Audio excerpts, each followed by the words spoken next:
I am so done with loyalty programs, reward programs, cashback programs, whatever you want to call it. I'm over it. Yeah, they seem like a nice way to get cash back on things or to ease the cost, but when you really think about it, some of these end up convincing you to spend more money than you would have anyway, especially if it's something that isn't groceries or other essentials. So, for example, the movie theater loyalty program, I'm not deleting my account just yet. In fact, I plan on using it one more time for the cash back that I already have. But after that, the only loyalty cashback program that I'm going to keep is the Star Market one because with the paid membership, the points never expire.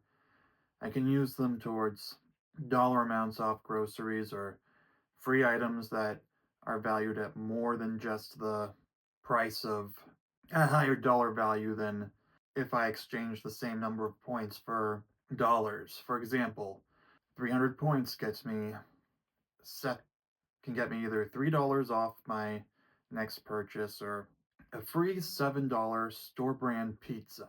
A nice big one. That comes from spending roughly $300 depending on what else you were going to get, etc. But yeah, outside of groceries and Amazon Prime for sending Christmas and birthday presents because of the gift wrap feature, I'm over it. I'm over loyalty programs for places. In fact, as of recording this video, I've sent out various emails to different places to request the deletion of my accounts. For example, I decided that I am cutting bowling from my life because it's just too expensive and not really worth it, especially if you're bowling alone. Yes, I know that's the name of that sociology book. But honestly, doing that specific activity alone, it's just that everything's clearly structured for big groups. I'm pretty sure businesses like that prefer big groups because they'll spend more money. Guy like me who just wants to go bowling for an hour, doesn't want to get any food or drink because he's going to a movie. I mean, they'll take it, take my business, but they'll be less infused compared to if it were me and my entire Henriotti, if you will, especially if we all order food. But I'm deleting my account for that because one, some of my transactions, last time I went there, I didn't see the points show up when they should have, and I decided instead of making a stink out of it, to just leave it there and move on. And I decided I am not going bowling anymore. It's nothing against Kings.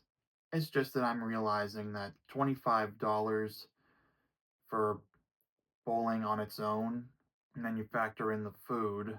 Yeah, I think I'd rather consult ChatGPT for ingredients on how to make stuff like that on my own, which will lead to more reward points from Star Market, which will lead to more more po- which will lead to more free items or discounts and then more money back in my pocket because I chose to make something at home instead of going out. And it's not just with going out, it's even with ordering delivery from Domino's, Papa Gino's, anywhere that's on Uber Eats, Grubhub. It's like 20 something dollars for a meal that I'd probably finish in 5 minutes. I could probably have bought a discounted video game for that much. Actually, that's another loyalty program that I'm not giving up just because I still use it enough to justify it mostly. My Nintendo rewards helps alleviate the Massachusetts state sales tax. So for example, if I buy a $60 game, I get 300 coins, which is $3 back that I can use, and they're good for a year. I had $11.87 worth by Christmas that had just been sitting there since June. I was finally able to use them on the two Switch game vouchers I got with the eShop credit from my grandparents by technicality because they gave me the Christmas money that I put that towards. and then the other one from my cousin and his girlfriend because and that they actually gave me. Very useful indeed. And that's how I was able to have enough coins left over from the amount that I got following using the eShop credit and the coins to get that. And then I used the remaining balance and the remaining coins, and then less than $5 out of pocket to get Hogwarts Legacy while it was still on sale. Even though now I'm considering a Lenovo Go for PC games across the board because it's the most reasonably priced one, and I can just choose any launcher I want from there. Who knows, maybe my Microsoft account will automatically transfer over the Xbox games I bought, and I can launch them with the Windows launcher. Only way to find out will be to spend the about $580 after tax on that, but I'm not going to rush to that right now because my Switch has everything I need while I focus on that. Yeah, I'm also cutting out the JP Licks loyalty program, which I've been a member of for 13 years now since I got the cow card initially. Yeah, why would I spend as much as $9 on a pint of ice cream when even Ben and Jerry's without any discounts applied is $6.50 either at the Whole Foods at the same mall or better yet at Star Market where I'll get some loyalty points back. And every now and then they have their for you deep discounts. So I can get up to 2 pints of Ben and Jerry's sometimes for less than $3 each.